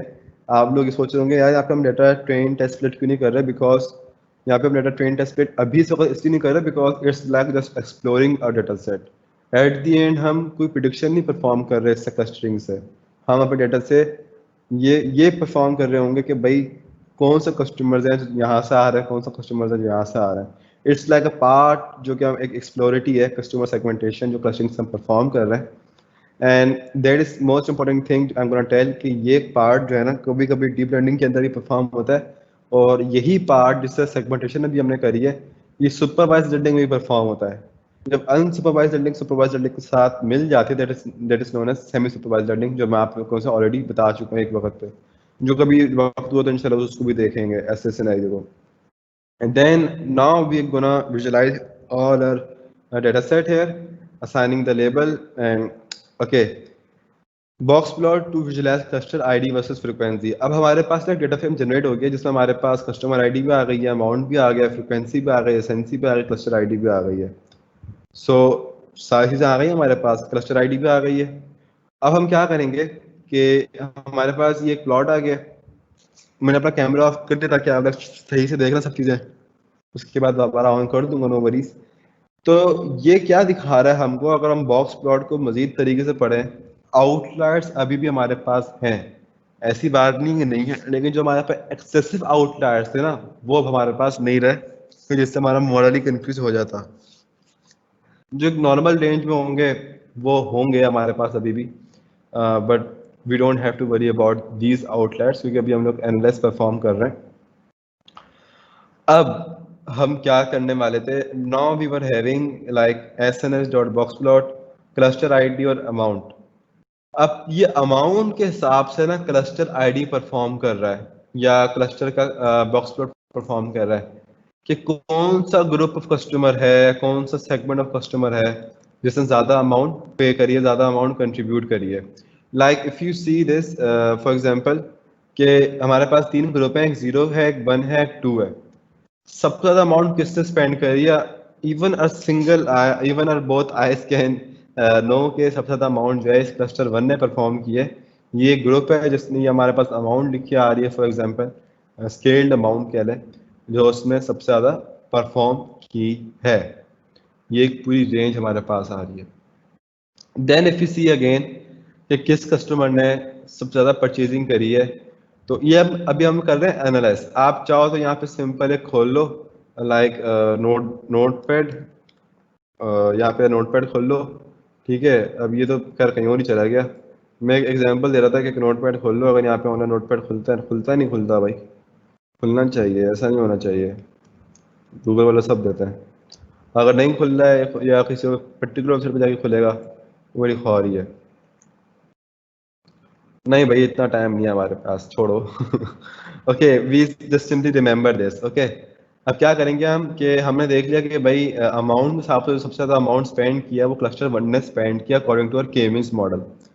फिर सबसे ज़्यादा परचेज जो करी है वो किसने करी है, उसी अमाउंट ने करी है जिस उसी ग्रुप ने करी है जिसने सबसे ज़्यादा अमाउंट भी बनाई थी। फ्रिक्वेंसी सबसे ज़्यादा उसी की ज़्यादा है, बाकी की फ्रिक्वेंसी तो ज़्यादा नहीं है।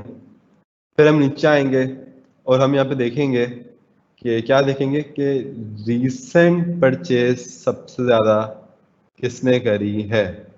ठीक है, तो हमारे पास ये उसका आगे है क्लस्टर 0 1 और 2। अब यहाँ पे ना सारी चीज़ें मैंने एंड में मेंशन कर रखी हैं, हर उसके हिसाब से।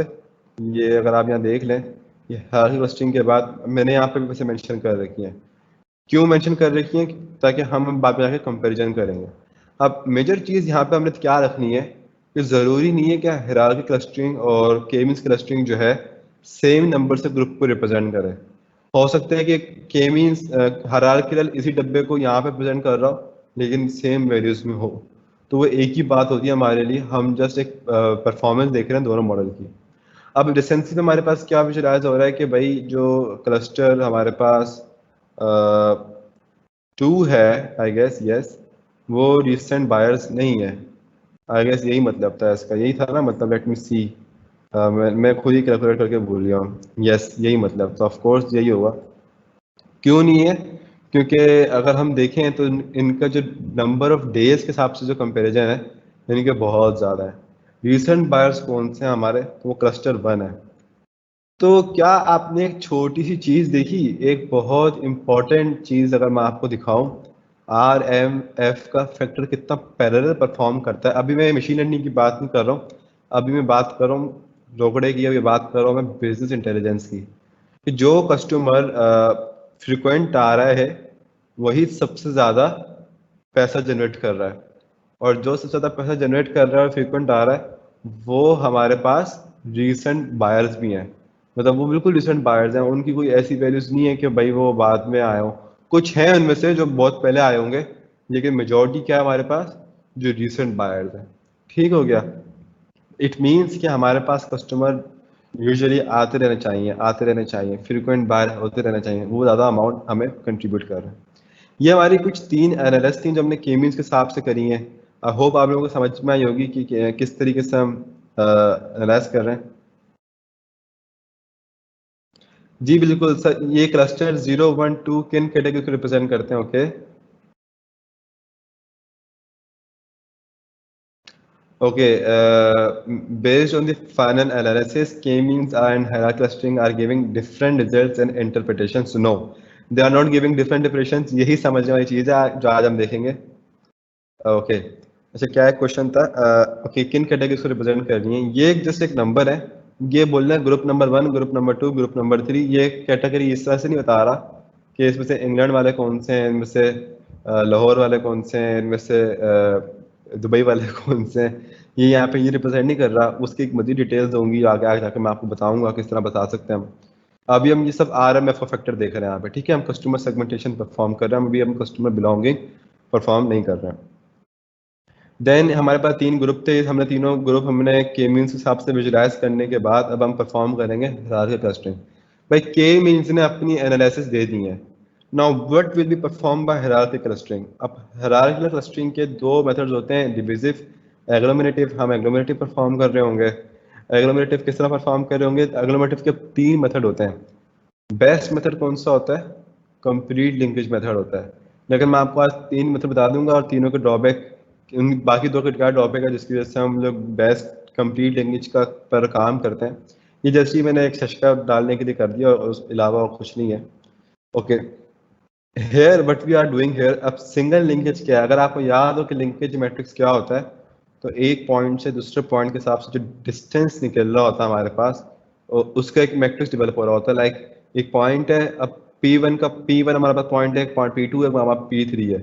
अब P1 का डिस्टेंस P2 से भी निकलेगा, P1 का डिस्टेंस P3 से भी निकलेगा, P1 का डिस्टेंस उसके अपने आप से भी निकलेगा। तो इस तरह कुछ कॉम्बिनेशन होता है जिससे हम लिंकेज मैट्रिक्स परफॉर्म कर रहे होते हैं, जो कि मैंने अपनी सेकंड लास्ट वर्कशॉप में बता चुका हूँ। अगर आप भूल गए हो so you can access my that video tutorial on YouTube और any tutorial on YouTube as well. इसका ये फॉर्मूला होता है जो स्टूडेंट पूछ रहे थे, द सिंपलेस्ट फार्मूला, लेकिन ये सिंपलेस्ट लग रहा है, फंक्शन परफॉर्म करने जाओ तो ये बहुत लेंदी हो जाता है। ये डी जो है ये परफॉर्म कर बता रहा है कि एक्लूडियन, यहाँ पे मेथड जो है एक्लूडियन है। स्टैंडर्डली एक्लूडियन यूज किया जाता है, लेकिन but there are some more method as well to know the distance between both coordinates, लेकिन हम एक्लूडियन ही परफॉर्म करेंगे। अब जब हम single linkage practice single linkage को जब हम डेंड्रोग्राम डेवलप करेंगे ना, तो वो कुछ बहुत ही वियर्ड डेंड्रोग्राम होगा। अब इसको अगर हम देखें, क्योंकि डेंड्रोग्राम लग भी नहीं रहा है दूर दूर से, अब हो क्या रहा है कि कहीं यहाँ से अगर आप देखें या गिटअप पे देख लीजिएगा, मेरी स्क्रीन पे तक क्लियर विजिबल नहीं हो सकेगा आप लोगों के लिए, तो ये एक ब्लू बेसिक नोड आ रही है, उसके बाद ये डिवाइड हुआ, फिर मजीद डिवाइड हुआ, फिर मजीद डिवाइड हुआ, फिर मजीद डिवाइड हुआ, ये डिवाइड होता चला गया। और ये इतना एक इसने क्या करा, ये इतना ज़्यादा एक एक पॉइंट को उसने एक दूसरे से जुदा कर दिया है। ऐसा होता है, बिल्कुल होता है, इधर भी यही होगा कंप्लीट लिंकेज के अंदर। लेकिन जिस तरीके से इसने परफॉर्म किया है ना, उस तरीके से हम ये मेजर नहीं कर सकते कि कितने नंबर ऑफ क्लस्टर्स यहाँ पे हमारे पास बन रहे हैं। इसका ड्रॉबैक क्या होता है कि ये इसकी कोशिश ये होती है कि मैं लॉन्ग क्लस्टर बिल्ड करूं, लॉन्ग और पतले क्लस्टर बिल्ड करूं। अब क्या मतलब है कि जो नियर बाय एलिमेंट्स हैं हमारे पास जो सेम क्लस्टर में हो सकते हैं, लाइक एक हमारे पास एक सेम क्लस्टर में भी हो सकते हैं, लेकिन वो क्या होता है किस तरह उसको परफॉर्म कर देता है, हो सकता है वो डिफरेंट क्लस्टर में चले जाए, या ऐसा भी हो सकता है कि अब फॉर एग्जांपल मैं यहाँ बैठा हूँ और मेरे बराबर में एक लड़का और बैठा है, I belong from my country Pakistan and he belong from the country India for an example. अब क्या होगा, अब we are both the brothers, but लेकिन क्या हो रहा है कि वो एक इंडिया का है, एक मैं पाकिस्तान का हूँ। अब क्लस्टर में क्या हुआ, उन्होंने बोला कि इनकी फ्रेंडशिप इतनी अच्छी है कि ये एक ही साथ क्यों होंगे। एक्चुअली सिंगल इंटरेस्ट मैट्रिक्स में यही परफॉर्म हो रहा होता है, हमारे पास ज़्यादा एरर्स प्रोड्यूस होते हैं। That is why hierarchy clustering पहले इतना पॉपुलर नहीं था। क्यों बता रहा हूँ कि पता होना चाहिए कि ये भी एक मेथड था पहले हिरार्की क्लस्टरिंग का, किस तरीके से ये डाटा को सब डिवाइड कर रहा होता है। इस तरीके से ना हमारे पास क्लासेस नहीं मालूम होती, हमारे पास परफेक्ट नंबर ऑफ क्लस्टर्स मालूम नहीं होते, because in the from the beginning क्या होता है हमारे पास डेंडोग्राम के अंदर कि हर एक इंडिविजुअल बंदा सस्पिशियस होता है, वो डिफरेंट क्लस्टर्स में लाया करता है, आगे जाके करते करते हुए परफेक्ट, लेकिन उनको क्योंकि विजुअलाइजेशन में जब पता होता है ना, तो उसमें क्लासेस परफॉर्म नहीं होती और उसको ये पता ही नहीं चलेगा हमारे दोस्त देख के that we belongs to from different countries. That is why where complete linkage came, one of the best method known so far. Complete linkage क्या करेगा, वो किस तरीके से परफॉर्म करेगा, अगर हम लेमन टर्म में बात करें, now we are 3 people, like one is my friend B and one is my friend A, one is from India, I am from Pakistan and one is from Turkey।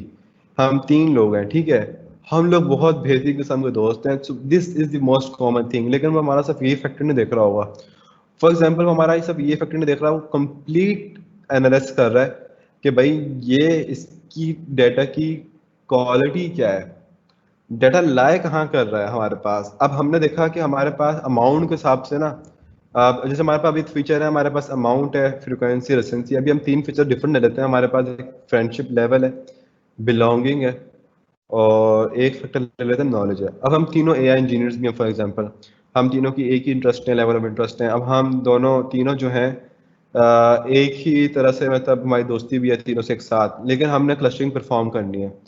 अभी भी एक feature बचता है जिसकी क्या है, बिलोंगिंग है, और हमारी डिफरेंट कंट्रीज में लाया करती है। तो वो इस तरीके से हमारी डिफरेंट क्लासेस डेवलप कर देगा। सिंगल लिंकेज मैट्रिक्स को तो बस वजह चाहिए होती है कि एक भी चीज़ कॉमन मिलती है ना, तो वो उसको एक सिंगल क्लास ही रिप्रेजेंट कर रहा होता है। That is why it's not such an accurate method. हम कंप्लीट लिंकेज की बात करेंगे और हम कंप्लीट लिंकेज ही परफॉर्म कर रहे होंगे।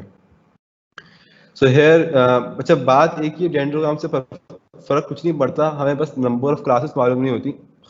इसमें हमें नंबर ऑफ क्लासेस मालूम हो जाती हैं, लेकिन जो मर्जिंग या लिंकेज मैट्रिक्स जो डेवलप हो रहा होता है ना, वो उनके ऑलमोस्ट सेम ही होता है, ज़्यादा ऊपर नीचे नहीं होता। अगर हम यहाँ देखें तो के मीन्स के अंदर हमने एल्बो मेथड के थ्रू 3 वैल्यू निकाली थी, जो कि perfect number of total clusters थी। यहाँ पे हमें हिरार्किकल क्लस्टर्स ने कहा है कि भाई total 3 number of clusters develop होंगे, एक बड़ा है, एक दरमियाना है, एक छोटा है। और अगर हम के मीन्स की एनालिसिस देखें तो वहाँ पे भी एक ऐसा था जो कि बहुत बड़ा बनता था, एक छोटा बनता था, एक बिल्कुल छोटा बनता था। तो हमारे पास 3 क्लस्टर्स परफॉर्म हो चुके हैं। अब इन 3 क्लस्टर परफॉर्म होने के वजह से हमारे पास एक सेकंड विटनेस डेवलप हुई है। Second witness for what? Second witness develop हुई है जिससे हम ये कह सकें कि भाई के मीन्स के अंदर भी आप n इज इक्वल टू 3 ही डालो ताकि हम लोग परफेक्ट कंपैरिजन कर सकें। So silhouette never been so good here, elbow method works better than silhouette. तो वहाँ पे हमने के मीन्स को ऑलरेडी 3 से ट्रेन कर चुका था और हमने अपने एनालिसिस देख लिया था। अब हम देखेंगे हायरार्की क्लस्टरिंग के एनालिसिस।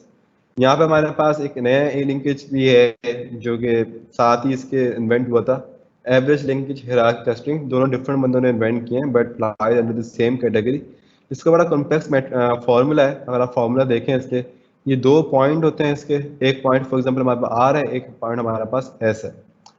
दोनों का समीशन है बट डिस्टेंस है, वो उनका प्रोडक्ट आपस में निकल रहा है। There are so many things included in this. अभी क्या कर रहा होता है in average linkage hierarchy clustering, the distance between two cluster is defined as the average distance between each point.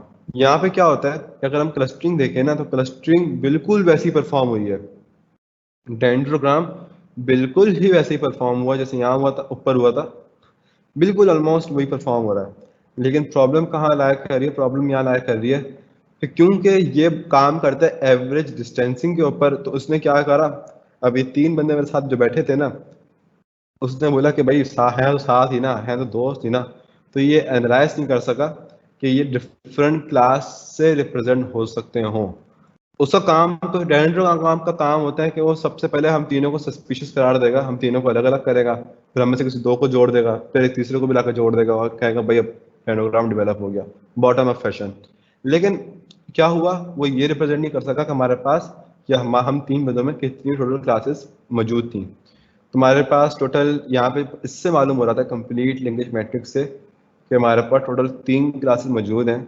लेकिन इसकी कैलकुलेशन कंप्लीट लिंकेज मैट्रिक्स की और एवरेज लिंकेज मैट्रिक्स की मैट्रिक्स से जो हमारे पास मैट्रिक्स डेवलप हो रहा है लिंकेज मैट्रिक्स, वो सेम होता है। इधर आप देख लें, ऊपर भी आप देख चुके थे, वो सेम होगा, ज़्यादा फर्क नहीं होगा। 19-20 का कहीं फर्क हो जाए तो हो जाए, तो ज़्यादा फर्क मतलब हमारे पास नहीं आ रहा। तो अब हम क्या करेंगे, अब हमारे पास ये मालूम हो गया हमारे पास कि भाई हायरार्की क्लस्टरिंग के अंदर हमारे पास से 3 क्लस्टर्स हमारे पास मौजूद हैं, ठीक है, और के मीन्स से तो हम पूरी की पूरी एनालाइज कर चुके थे। अब हम इस डेंड्रोग्राम की मदद से क्या एनालाइज परफॉर्म कर सकते हैं कि भाई किसने कितना पैसा खर्च किया है, कौन सा group, like how can we identify the numbers of cluster by just using dendrogram. Okay, complete linkage matrix जब आप परफॉर्म करते हो ना, so then you can know the number of cluster as well. Blue is representing separate cluster, red is representing another class, और green is representing another class. Dendrogram से देख के आपको पता लग जाता है इसमें टोटल कितने क्लस्टर्स हैं, कितनी क्लासेस डेवलप हो रही हैं। एवरेज लिंकेज में ऐसा बिल्कुल नहीं होता, ये परफॉर्म नहीं कर पाता ये method. It is why we usually use क्या कहते हैं कंप्लीट मेथड। बाय डिफ़ॉल्ट भी कंप्लीट ही होता है, लेकिन मैंने आपको बाकी दो भी दिखा दिए जस्ट फॉर एन इंटरेस्ट। तो फॉर एग्जांपल अगर हम इसको यहाँ परफॉर्म कर लें तो अभी थोड़ा लगेगा टाइम, जो कि मुझे करना नहीं चाहिए था, डाटा बहुत सारा है। रेनोग्राम एक फिगर है ना, तो टाइम लेती है डेवलप होने के अंदर। ये डेवलप होता रहेगा। हम आगे देख लेते हैं कि भाई नीचे हमारे पास सेमेटिक्स था वैसे। अब क्या करना है हमको, इस डेंड्रोग्राम की मदद से हमको ये एनालाइज करना है, जो हमने ऊपर बॉक्स प्लॉट के थ्रू एनालाइज किया था, कौन सा ग्रुप ज़्यादा पैसा दे रहा है, कौन सा ग्रुप ज़्यादा आ रहा है और कौन सा ग्रुप रिसेंट बायर है। इसके थ्रू हम ये पता नहीं लगा सकते। So what we gonna do, we going to, अब इसका मतलब क्या हुआ, हमारे पास एक फंक्शन था कट ट्री का, जो हमने ऊपर स्काईपाई से ही इंपोर्ट किया था एज फार आई रिमेंबर। तो उसमें हम क्या कर रहे थे कि हमने यहाँ मर्जिंग, अच्छा कंप्लीट लिंकेज ना टाइम लेगा। सो अगर लेता रहेगा तो मसला नहीं है, हम आगे कंटिन्यू करेंगे, क्योंकि ये एडवांस थोड़ा टाइम भी ज़्यादा लेता है। कट ट्री के अंदर हमने मेंशन कर दिया मर्जिंग्स, और फिर हमने कट ट्री के अंदर मेंशन कर दिया N cluster is equal to 3। 3 कहाँ से रिप्रेजेंट किया, क्योंकि हमारे पास टोटल 3 क्लासेस मौजूद हो रही थी। देन वी डिड रीशेप -1, और कुछ भी नहीं हो रहा है यहाँ पे, हम just basically cluster levels represent कर रहे हैं। कुछ खास काम नहीं हो रहा, कुछ नहीं हो रहा। ये एक बना बनाया मेथड होता है, आप स्काई पैक की उससे उठा लेंगे, आपको सब यहाँ की वैल्यू चेंज करनी है मर्जिंग्स की। इस मर्जिंग में हमारे पास क्या आएगा, लिंकेज मैट्रिक्स आएगा। यहाँ पे आप मेरे खुद तो प्रिंट करने से रहे, यहाँ पे आपने मर्जिंग्स पास करा दिया। Now what it will gonna do, हमारे पास क्लस्टर के लेवल्स आ जाएंगे। जिस तरीके से क्लस्टर के लेवल हमारे पास के मीन्स में आ रहे थे ना, अब उस तरीके से हमारे पास क्लस्टर के लेवल इसमें भी आ जाएंगे। हमारे पास क्लस्टर लेवल्स आ गए। ये थोड़ा सा वैल्यू चेंज इसलिए हुई क्योंकि मैंने रीरन किया है, कोई खास फर्क नहीं पड़ा होगा। अब हम क्या करेंगे, अब हम क्लस्टर लेबल्स को यहाँ पे असाइन करेंगे। अब एक ही चीज़ है, यहाँ पे हमने क्लस्टर आईडी के नाम से रिप्रेजेंट कर दिया था, यहाँ पे हमने क्लस्टर लेवल के नाम से रिप्रेजेंट कर दिया था। ठीक हो गया। अब फर्क आएगा, K mean hierarchy clustering same चीज रिप्रेजेंट कर रही होंगी, but there will be difference और अप टू 10% चीज़ों का डिफरेंस आएगा। यहाँ पे हमने क्या किया, तमाम क्लस्टर लेबल्स को हमने यहाँ पे असाइन करा दिया कि एक नया कॉलम बना क्लस्टर लेबल्स का हम चाहते तो कह सकते थे कि क्लस्टर लेबल्स ऑफ के मीन्स, या के क्लस्टर लेबल्स ऑफ हायरार्की लंबी नहीं करी बस, या आईडी लेवल का फर्क डाल दिया हमने यहाँ पे। Then what we gonna do here, हमारा क्लस्टर लेबल इधर भी आ गए। अब हम करेंगे अपना एनालिसिस जो उन क्लस्टर्स के ऊपर जो हमारे पास हायरार्की से डेवलप कर थे। तो आप चाहें तो उसके यहाँ पे आईडी से लेबल लिख दीजिएगा, एक ही बात है। हमने यहाँ पे एक्स बॉक्स पर डाल दिए क्लस्टर लेबल्स, वाई में हमने डाल दिया अमाउंट, डाटा क्या है हमारा RFM। ज़्यादा फैंसी करने का टाइम नहीं है हमारे पास, तो हमने सिंपली प्लॉट कर दिए। अगर हम देखें तो बोल रहा है कि भाई हमारे पास अमाउंट के मुताबिक एक ग्रुप ऐसा है जो सबसे ज़्यादा, एक दरमियाना ऐसा ग्रुप है जो सबसे ज़्यादा पेमेंट प्रोड्यूस कर रहा है। एक ग्रुप ऐसा है जो ग्रुप 1 है, जो ऑलमोस्ट ज़्यादा पेमेंट कर रहा है। ठीक है ना, ये इसकी एनालिसिस थी। अगर हम के मीन से कंपेयर करें इसको, let me show you that. हम इसको के मीन से अगर कंपेयर करें, क्या है हमारा पास अमाउंट, ये रहा हमारे पास अमाउंट। सबसे ज़्यादा मेजर चेंज है ना हमारे पास सब यहीं आ रहा होगा। वो क्या आ रहा होगा कि अब ये नंबर से फर्क नहीं पड़ता, हमने तो सब ये देखना है कि कितने बंदे कितना पैसा इन्वेस्ट कर रहे हैं। अब इसके अकॉर्डिंग ये इसने एक ही ग्रुप को वैल्यू दी है जो सबसे ज़्यादा अमाउंट स्पेंड कर रही है इसके ऊपर। ठीक है, अगर सबसे ज़्यादा अमाउंट स्पेंड कर रही है, ये सबसे कम अमाउंट स्पेंड कर रही है, ये थोड़ा दरमियाना अमाउंट स्पेंड कर रही है। हो सकता है कि कुछ वैल्यूज आगे पीछे हो गई हो, क्योंकि हमने कुछ चीज़ों को रन नहीं करा बीच में और कुछ चीज़ों को रन नहीं करा। तो अभी हम जस्ट अपने करंट परफॉर्मेंस के ऊपर ही एनालाइज करते चले जाएंगे।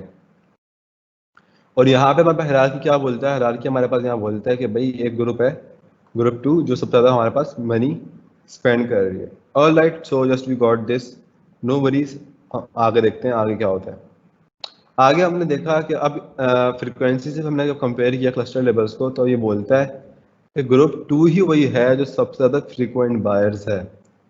हमारा के मीन्स से रब्ता करने को कोई फ़ायदा नहीं था, हमें उससे कोई लेना देना नहीं है। हमें अपनी वो अप्रोच मिली कि वाकई ऐसा है कि जो सबसे ज़्यादा फ्रीक्वेंट बायर्स हैं वो सबसे ज़्यादा अमाउंट जनरेट भी कर रहे हैं।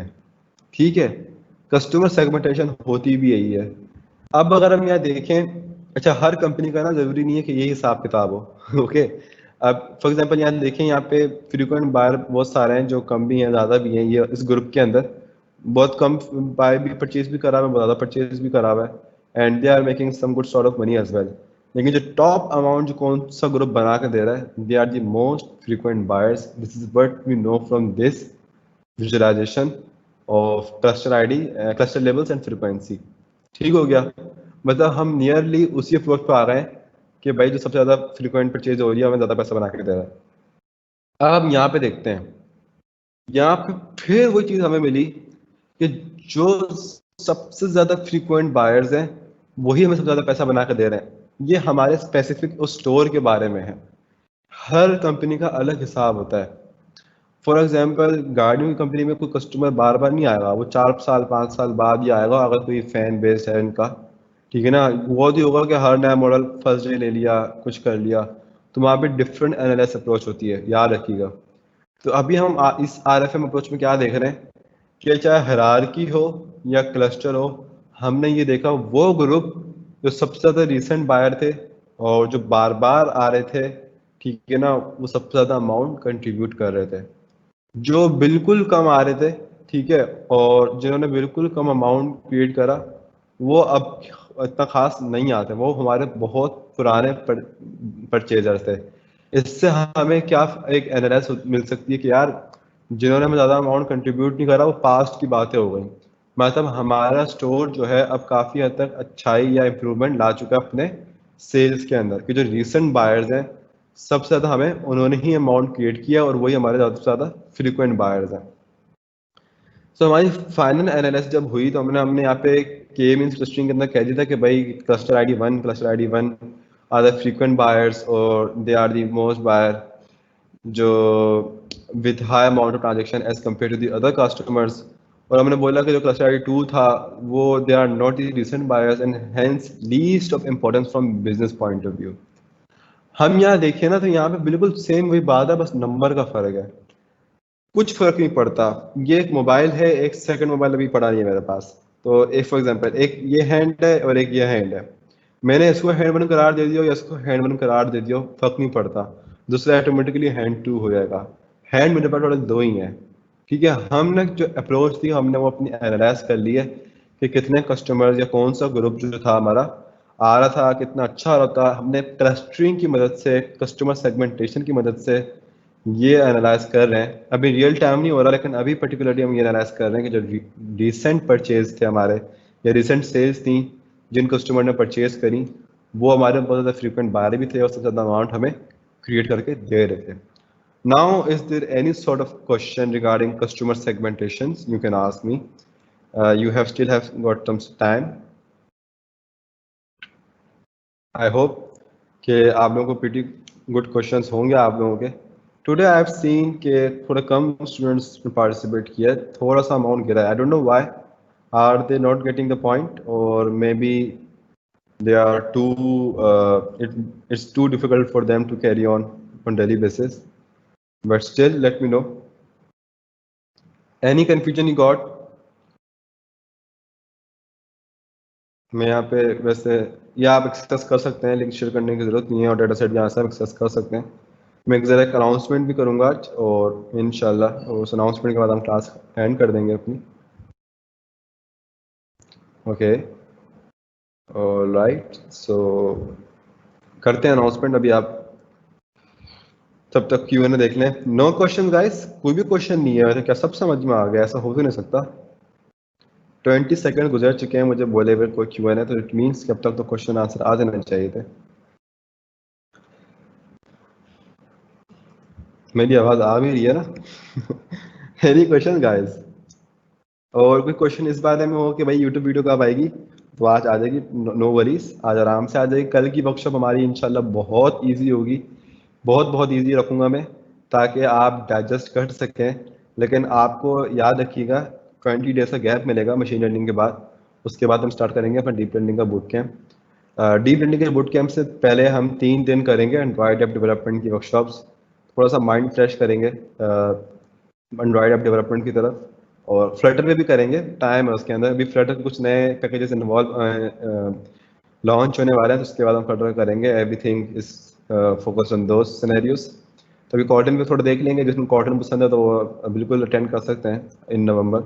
तो कुछ वर्कशॉप हमारी होगी 5, 4, 5 या 3, to give you a proper kick start, कि आप कॉटन अब बाद में खुद से पढ़ भी सकें, क्योंकि कॉटन के लेक्चर्स बहुत हैं नेट के ऊपर, and you will not get any hurdle learning those.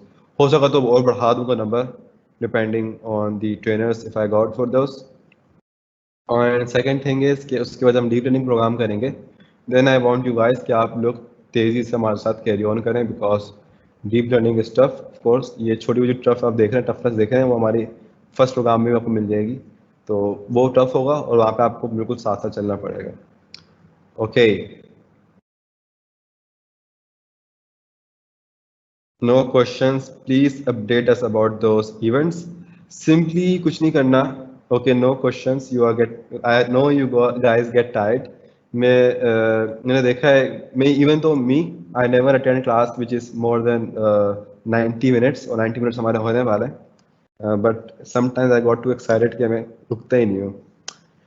Okay, सो ये एक इवेंट है हमारा डायलॉग फ्लो का। इसका लिंक बहुत आसान है, इसका लिंक मैं आपको शेयर कर दूंगा। यहाँ पे आपने क्या करना है, bit.ly पे करना है, आपने स्लैश दबाना है, एक्शंस लिखना है, सॉरी एक्शंस और डीएफ, ठीक है। ये हमारा लिंक यूआरएल है, आपने यहाँ पे जाना है, ये शॉर्ट यूआरएल है, आप इस वेबसाइट पर आ जाएंगे गूगल की। ये ब्लैक ब्लैक आपके पास नहीं आ रहा होगा, क्योंकि ये मेरा डैशबोर्ड खुल जाता है यहाँ से फॉर एवरी डीएससी लीड। तो इस गूगल की वेबसाइट पे आप क्या करेंगे कि यहाँ पे आपने सिंपली आरएसवीपी करना है। अब ये आरएसवीपी आपकी मर्जी है, आपका दिल करे तो कर दें, नहीं आने का दिल तो बिल्कुल ना करें। सो यहाँ पे आपने अपना इंटरेस्ट मेंशन कर दिया। ओके, या सो और नेवर बी अफ्रेड, आप अपना कोई भी लेवल सेलेक्ट कर सकते हैं, जो भी आपके एक्सपीरियंस लेवल हो आप वो सिलेक्ट कर सकते हैं। ये हमें मालूम नहीं होता है वैसे, लेकिन गूगल को मालूम हो जाता है। तो उससे ये होता है कि गूगल को पता होता है कि कौन सी मेजोरिटी आ रही है, तो हमें इन्फॉर्म कर देती है। Then you can join your virtual event here. अभी इवेंट किस बारे में है, 24 अक्टूबर को 5:30 शायद ये इवेंट हो, शायद उस दिन हमारी क्लास ना भी हो। ये होगा डायलॉग फ्लो एसेंशियल्स पे।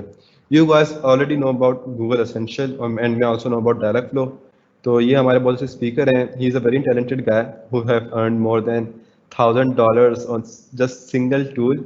ये बहुत सारे फ्रीलांसिंग पे काम कर चुके हैं और अच्छी खासी अमाउंट जनरेट करते हैं, सब एक डायलॉग फ्लो के टूल से। I am not talking about this overall income, just about this tool specific income. ना जस्ट ये कि he is a lead IoT instructor at PIAC as well, and he is the one who train the trainers. जो PIAC पे trainers पढ़ा रहे होते हैं ना ट्रेनर्स को, ये उनको पढ़ाते हैं। So he will be giving us his premium time, precious time as well, जो उस दिन आएंगे हमारे साथ। और he is the expert of dialogue flow and will be teaching the foundations of dialog flow essentials. So I hope you guys will be there. We are having limited seats in this. We are having this 1,000 seats for due to some limitations. Usually तुम्हारे पास 5,000 seats होती हैं, लेकिन इसमें हमारे पास 1,000 seats होंगी. So those who want to apply today, क्योंकि उसके बाद हम जब Facebook पे अपलोड कर देंगे, so seats will, because registration may close before the date as well. All right, guys. If you guys are not having any questions, so can you suggest a book so that we can start machine learning? I have shared book in WhatsApp group. You can access from here. मैं आज बारा फिर share कर दूंगा. You can ask in Discord, personally share कर दूंगा. Sir, how to understand which model we have here apply to in particular scenario? इस पर बहुत डिटेल बात ऑलरेडी मैं कर चुका हूँ. मैं सोच रहा हूँ कि मशीन लर्निंग के बोट कैम्प के बाद ना एक डिफरेंट AI इंजीनियर से कोलैब करके इस पर एक इवेंट रखूंगा कि प्रॉब्लम एनालाइज कैसे की जाती है मशीन लर्निंग के ऊपर. एक बहुत मेजर वर्कशॉप करूंगा after machine learning boot camp, तो वो आप लोग जरूर अटेंड कीजिएगा. इस पर एक मैंने सोच लिया है कि अब करनी है. ओके, ये कोर्स नहीं है. ओके, ये कोर्स नहीं है. He can not be available for the entire course. We are not so blessed man. ठीक है, तो ये सब अपना 1.5 घंटा दे रहे होंगे और इसमें आपको कोर्स की नीड भी नहीं है. ये आप 2 से 3 घंटे में पूरा डायलॉग फ्लो सीख चुके होते हैं.